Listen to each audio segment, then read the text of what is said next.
नमस्कार दोस्तों, हर हर महादेव, राधे राधे। दोस्तों, आज की कहानी बहुत ही ज्ञानवर्धक है। अगर आपके घर में धन नहीं रुकता है तो नहाते समय औरतें यह उपाय जरूर करें। अचानक धन प्राप्ति होती है। इसके अलावा जो औरतें कपड़े खोल कर नहाती हैं, अर्थात उनके लिए भी खुशखबरी है। मित्रों, एक समय शिवजी महाराज पार्वती के साथ हरिद्वार में घूम रहे थे। पार्वती जी ने देखा कि समस्त मनुष्य गंगा में नहा नहाकर हर हर गंगे कहते चले जा रहे हैं। अगर आप यह कहानी सुन रहे हैं तो पूरा सुनिएगा, क्योंकि आधा अधूरा ज्ञान सही नहीं होता। इसके अलावा हे मां लक्ष्मी, जो भी भक्त हमारी इस वीडियो को लाइक करें और चैनल को सब्सक्राइब करें, उनके घर में धन की कभी कोई कमी न रहे, उनका घर हमेशा धन से भरा रहे। दोस्तों, भगवान के नाम पर कंजूसी न करें। सबसे पहले अपनी पूरी सच्ची श्रद्धा से कमेंट में हर हर महादेव, ओम नमः शिवाय, राधे राधे जरूर लिखें। दोस्तों, जब पार्वती जी ने देखा कि समस्त मनुष्य गंगा में नहा नहाकर हर हर गंगे कहते चले जा रहे हैं, परंतु सभी दुखी और परेशान हैं, तब पार्वती जी ने बड़े आश्चर्य से शिवजी से पूछा कि हे महादेव, गंगा में इतनी बार स्नान करने पर भी इनके पाप और दुखों का नाश क्यों नहीं हुआ? क्या गंगा में सत्यता नहीं रही? शिवजी ने कहा, प्रिय, गंगा में तो वही सामर्थ्य है, परंतु इन लोगों ने पापनाशिनी गंगा में स्नान ही नहीं किया है, तब इन्हें लाभ कैसे हो? पार्वती जी ने आश्चर्य से कहा कि स्नान कैसे नहीं किया? सभी तो नहा कर जा रहे हैं, अभी तक इनके शरीर भी नहीं सूखे हैं। शिवजी ने कहा, यह केवल जल में डुबकी लगाकर आ रहे हैं, तुम्हें कल इसका रहस्य समझाऊंगा। दूसरे दिन बड़े जोर की बरसात होने लगी। गलियां कीचड़ से भर गई। एक चौड़े रास्ते में एक गहरा गड्ढा था। चारों ओर कीचड़ भर रहा था। शिवजी ने लीला से ही वृद्ध रूप धारण कर लिया और विवश की तरह गड़ा में जाकर ऐसे पड़ गए जैसे कोई मनुष्य चलता चलता गड्ढे में गिर पड़ा हो और निकलने की चेष्टा करने पर भी ना निकल पा रहा हो। पार्वती जी को उन्होंने यह समझाकर गड्ढे के पास बैठा दिया कि देखो, तुम लोगों को सुना सुनाकर यूं पुकारती रहो कि मेरे वृद्ध पति अकस्मात गड्ढे में गिर पड़े हैं। कोई पुण्य आत्मा इन्हें निकाल कर इनके प्राण बचाए और मुझ असहाय की सहायता करे। शिवजी ने यह और समझा दिया कि जब कोई गड्ढे में से मुझे निकालने को तैयार हो, तब इतना और कह देना कि भाई, मेरे पति सर्वथा निष्पाप है, इन्हें वही छुए जो स्वयं निष्पाप हो। यदि आप निष्पाप है तो इनके हाथ लगाइए, नहीं तो हाथ लगाते ही आप भस्म हो जाएंगे। पार्वती जी तथास्तु कहकर गड्ढे के किनारे बैठ गई और आने जाने वालों को सुना सुनाकर शिव जी की सिखाई हुई बात कहने लगी। गंगा में नहाकर लोगों के दल आ रहे हैं। सुंदर युवती को यूं बैठी देखकर कईयों के मन में पाप आया। कईयों को कुछ धर्म का भय हुआ, कई कानून से डरे। कुछ लोगों ने तो पार्वती जी को यह भी सुना दिया कि मरने दे बुढ़े को, क्यों उसके लिए रोती है। और कुछ दयालु चरित्रवान पुरुष थे, उन्होंने करुणावश उस युवती के पति को निकालना चाहा, परंतु पार्वती के वचन सुनकर वे भी रुक गए। उन्होंने सोचा कि हम गंगा में नहाकर आए हैं तो क्या हुआ, पापी तो है ही, कहीं सहायता करते समय हम भस्म न हो जाएं।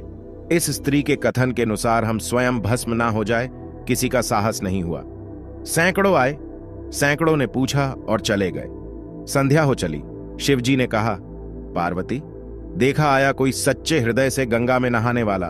थोड़ी देर बाद एक जवान हाथ में लौटा लिए हर हर गंगे करता हुआ निकला। पार्वती ने उसे भी वही बात कही।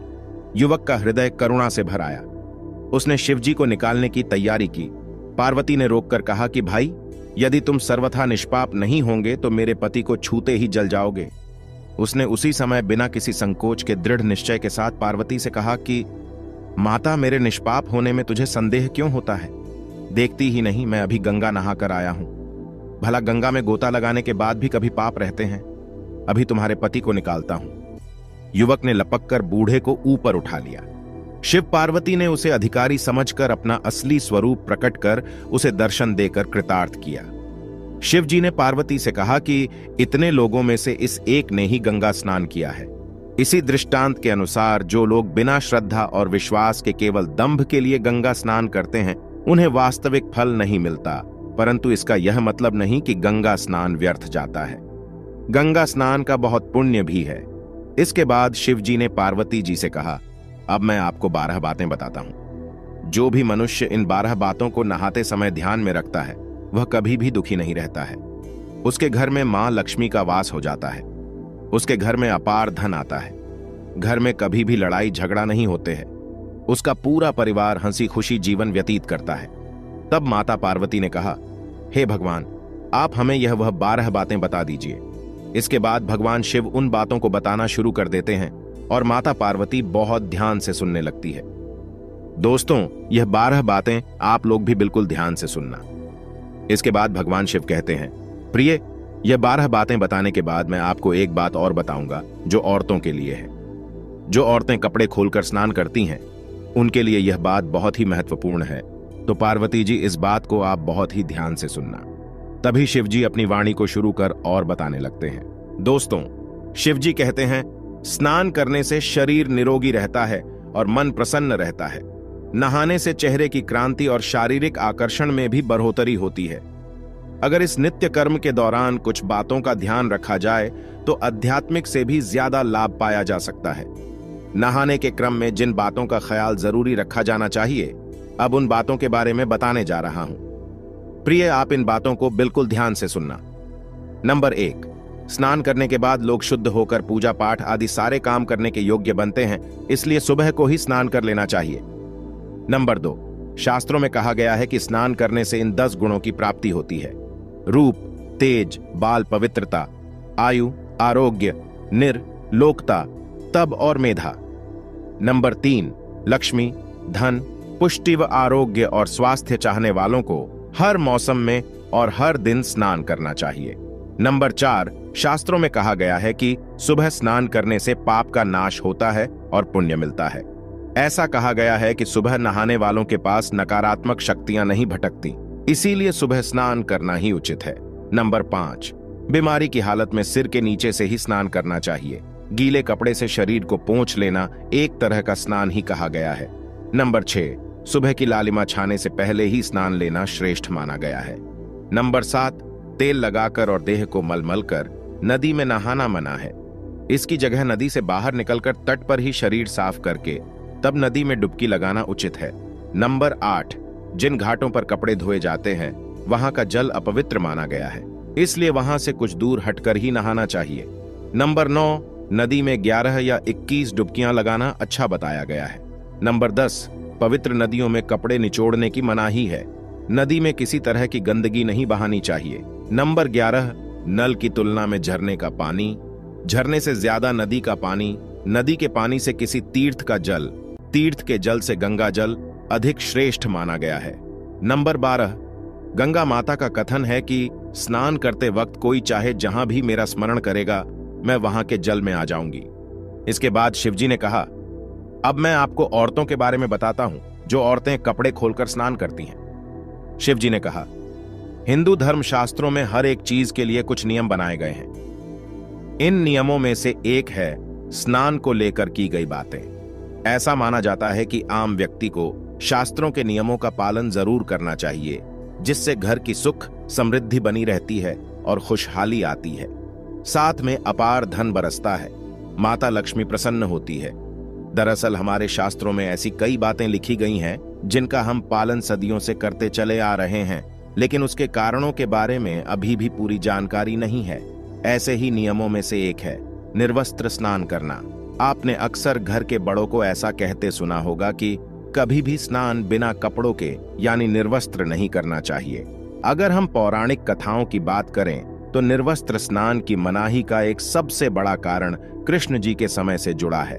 पौराणिक कथाओं के अनुसार एक बार जब गोपिकाएं सरोवर में स्नान कर रही थीं और वो निर्वस्त्र थी, उस समय बाल कृष्ण ने गोपियों के सभी वस्त्र छिपा दिए। उस समय जब कृष्ण जी ने उनके वस्त्र छिपा लिए और गोपियों ने अपने वस्त्र वापस लेने की प्रार्थना की, तब कृष्ण जी ने उन्हें समझाया कि कहीं भी बिना वस्त्र धारण किए स्नान नहीं करना चाहिए। इससे जल के देवता वरुण का अपमान होता है, इसलिए आपको निर्वस्त्र स्नान न करने की सलाह दी जाती है। अगर आप नहाते समय यह सोचते हैं कि बंद कमरे में कोई आपको नहीं देख रहा है, तो ऐसा गलत है, क्योंकि ईश्वर आपको हर स्थान पर देखते हैं। यदि आप निर्वस्त्र होकर स्नान कर रहे हैं तो ये मुख्य रूप से जल के देवता वरुण का अपमान करने जैसा होता है। निर्वस्त्र स्नान से आपको पाप लग सकता है और आर्थिक और शारीरिक नुकसान पहुंच सकते हैं। यदि आप निर्वस्त्र स्नान करते हैं तो आपके शरीर में नकारात्मक ऊर्जा प्रवेश करती है और आपकी मानसिकता भी नकारात्मक हो सकती है। इसलिए हमेशा आपको यही सलाह दी जाती है कि भले ही आप नहाते समय कोई एक कपड़ा धारण करें, लेकिन बिना कपड़ों के स्नान न करें, तभी आपके लिए बेहतर होगा। निर्वस्त्र स्नान से शरीर की सकारात्मक ऊर्जा शरीर से बाहर निकल सकती है और इसका प्रभाव आपके शरीर के साथ मन मस्तिष्क में भी होता है। गरुड़ पुराण के अनुसार जब आप स्नान करते हैं तब आपके पितृ यानी मृत पूर्वज आपके आसपास मौजूद होते हैं। यदि आप निर्वस्त्र स्नान करते हैं तो आपको पितृ दोष लग सकता है। ऐसे स्नान करने से आपके पितरों को तृप्ति नहीं मिलती है और ये घर में पितृदोष का कारण बन सकता है और ये वस्त्रों से गिरने वाले जल को ग्रहण करते हैं जिनसे उनकी तृप्ति होती है। निर्वस्त्र स्नान करने से पितर अतिरिक्त नाराज होते हैं जिनसे व्यक्ति का तेज बल, धन और सुख नष्ट होता है। इसलिए कभी भी निर्वस्त्र होकर स्नान नहीं करना चाहिए। पुराणों के अनुसार नहाने वाला पानी पूर्वजों के हिस्से जाता है और निर्वस्त्र होकर नहाने से इसे पितरों के समक्ष बिना कपड़ों के नहाना माना जाता है। शास्त्रों में ऐसी मान्यता है कि यदि कोई निर्वस्त्र स्नान करता है तो माता लक्ष्मी उससे रूठ सकती है। इससे आपकी कुंडली में धन हानि के योग्य बन सकते हैं और आपकी आर्थिक स्थिति खराब हो सकती है। इन्हीं कारणों से आपको निर्वस्त्र स्नान न करने की सलाह दी जाती है और शास्त्रों में भी इस बात की मनाही है। दोस्तों, हमारा यह चैनल प्राचीन आस्थाओं पर आधारित है। अगर आप भी इन आस्थाओं में विश्वास रखते हैं तो इस चैनल को अभी सब्सक्राइब करें, जिससे आपको हमारी आने वाली समस्त जानकारी आपको प्राप्त हो सके, और वीडियो को लाइक